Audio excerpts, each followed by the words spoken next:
इस एपिसोड में आप देख रहे हैं संध्या और बाबा साहब दोनों ने मिलकर लड्डू बनाने की तैयारी करते हैं। फिर बाबा साहब संध्या से बोले, बिदनी। संध्या बोली, जी बाबा साहब। फिर बाबा साहब बोले, जानता हूँ बहुत सच झूठ वही है, पर तारे ऊपर पूरा भरोसा है मन्ने। पहले वो गुस्से में आकर उल्टा सीधा बोल गया मन्ने। अब लगता है कि हमारे सूरज के लिए तुझसे अच्छी पत्नी मिले या ना मिले, पर इस घर में तुझसे अच्छी बिदनी और मुझे तुमसे अच्छी बेटी ना मिलती है।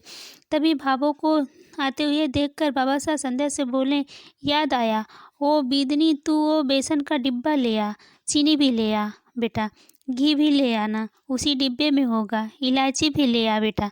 संध्या सब डिब्बे लेकर आती है, बाबा साहब को देती है। भाभो सब दूर से देखती है और बाबा साहब गैस जलाते हैं और कहते हैं, ये जल क्यों नहीं रहा है। फिर संध्या बोली, बाबा साहब मैं माचिस लाती हूँ। बाबा साहब बोले, हाँ माचिस लाओ। संध्या माचिस लाने चली जाती है। भाभो अपने आप में कहती है, दो लंगड़े दौड़ने निकले हैं, आपस में दो आगे दो पीछे, दो पीछे दो आगे में ही खुश रहेंगे। दौड़। और बाबा साहब संध्या की तरफ देखते हैं, फिर कहते हैं, लो पगली चली श्रृंगार करने, घाघरो पहना तो भूल भूल गई रे, बगैर दूध के लाडू कैसे बनेंगे। भाभो संध्या को बताने जाती है, फिर कहती है, हमारे से मदद मांगे हैं कि जो मैं उसे बताऊं, इनका क्या जाएगा, हमारे छोरे की इज्जत है, नुकसान तो उसी का होगा ना। तभी बाबा साहब संध्या से धीरे की आवाज़ में कहते हैं, मोम पिघलना शुरू हो गया है, अब देखता हूँ कब तक टिकेगी ये संतोष। फिर भाभो धीरे से कहती है, दूध। तभी रुक जाती है, फिर तेज से चिल्लाती है, जो दूध जितना चाहे उतना लेकर अलग कर देना, पूरा खराब ना कर देना।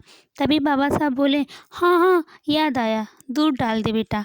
अच्छा हुआ तारी सास तन्ने याद ना दिलाया, मन ने याद आ गया। दूध डाल दे बेटा, डाल दे, दूध डाल दे। संध्या जाती है, दूध लेकर आती है। तभी बाबा साहब कहते हैं, तेल गरम हो गया बेटा, दूध लाए बेटा, अब दूध डाल दे। संध्या दूध डालने जाती है, तभी भाभो देख लेती है और चिल्लाने जाती है। तभी बाबा साहब बोले, रुक रुक, हाँ रुक, घी डाल दे घी। पहले संध्या घी उठाती है और उसे डालने जाती है। तभी बाबा साहब फिर बोलते हैं, नहीं नहीं, दूध डाल, दूध। फिर संध्या दूध उठाती है और डालने जाती है। फिर बाबा साहब बोले, नहीं नहीं, पहले वो दूध ही अच्छा डाल दे। तभी संध्या बोली, ठीक है तो मैं दूध ही डाल देती हूँ। नहीं नहीं, घी डाल, घी। फिर संध्या बोली, बाबा साहब फिर से याद कीजिए ना, दूध डालो या घी। बाबा साहब बोले, ठीक है बेटा, ये याददाश्त बहुत अच्छी थी, हमारी बुद्धि बहुत तेज चला करती थी, अब आधी बीमारी खा गई और आधी ये तारी सास खा गई, रुक सोचने दे। तभी भाभो कहती है, हे मारा राम जी, गुरु गूंगा और चेला भी, कैसे होगा ये सत्संग, इस जन्म में तो लाडू बन ना सके। तभी बाबा साहब चिल्लाए, याद आया, याद आया। संध्या पूछी, क्या याद आया बाबा साहब।